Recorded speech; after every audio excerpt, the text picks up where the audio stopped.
আসসালামু আলাইকুম, welcome my channel Zakaria's mom cooking. আজকে আপনাদের তৈরি করে দেখাবো ঝটপট জিলেপি।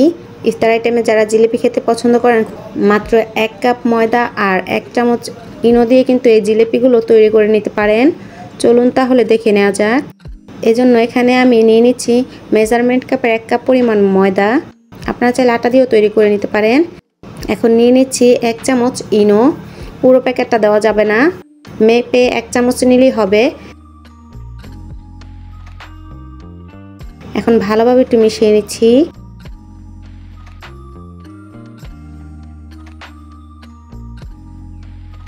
মিশিয়ে নেওয়া হয়ে গেছে। এখন দিয়ে দিচ্ছি 2 চামচ ঘি।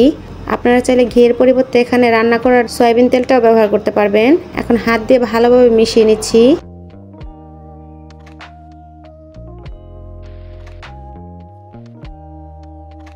মিশিয়ে নেওয়া হয়ে গেছে। এখন রুমের স্বাভাবিক তাপমাত্রার পানি দিয়ে দিচ্ছি। পানিটা আমি একবার না দিয়ে অল্প অল্প করে দিয়ে দিব। এই ব্যাটারটা তৈরি করতে আমি 1 কাপ পরিমাণ পানি ব্যবহার করেছি। ব্যাটারটা অনেক সফট করে তৈরি করে নিতে হবে। ব্যাটারটা কিন্তু তৈরি করা হয়ে গেছে। এই ইনো দিলে কোনো রকম টক দই, বেকিং পাউডার কোনো কিছু দেওয়ার প্রয়োজন নেই।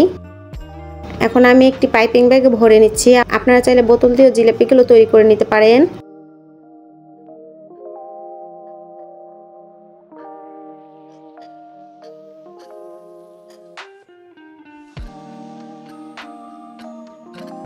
পাইপিং ব্যাগে ভরা হয়ে গেছে। চুলায় একটি কড়াই দিয়ে দিচ্ছি মেজারমেন্ট কাপের 1 কাপ পরিমাণ চিনি।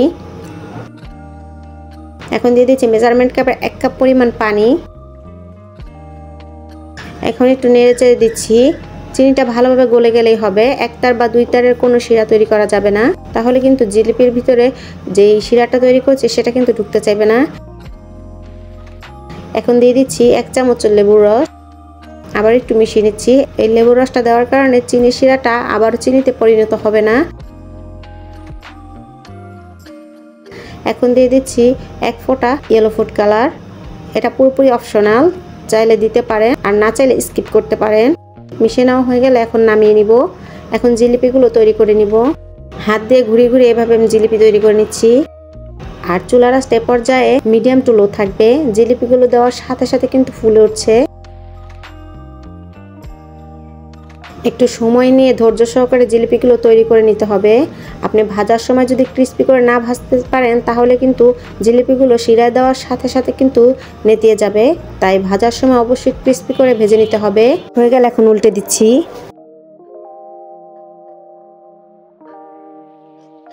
জিলাপিগুলো কিন্তু ভাজা হয়ে গেছে। এখন উঠিয়ে সাথে সাথে শিরায় দিয়ে দিব। এই কাজটা যতটা সম্ভব দ্রুত করতে হবে। চুলা থেকে উঠিয়ে সাথে সাথে শিরায় দিয়ে দিতে হবে। জিলিপিগুলোতে সম্পূর্ণ ভালোভাবে শিরা ঢুকে গেছে। এখন উঠিয়ে নিচ্ছি। এভাবে আমি সবগুলো জিলিপি তৈরি করে নিব। তৈরি হয়ে গেল মজার জিলাপি। ইফতার আইটেমে খুব সহজে এই জিলিপিগুলো তৈরি করে নিতে পারেন। যারা ইফতারে জিলিপি খেতে পছন্দ করেন, বাসায় কোনো রকম ভেজাল ছাড়া খুব সহজে তৈরি করে নেওয়া যায়। তো আজকের ভিডিওটি এই পর্যন্তই। ভালো লাগলে ভিডিওতে একটি লাইক দেবেন এবং প্লিজ আমার চ্যানেলটি সাবস্ক্রাইব করবেন। আর যারা সাবস্ক্রাইব করেছেন তাদেরকে অসংখ্য ধন্যবাদ। আল্লাহ হাফেজ।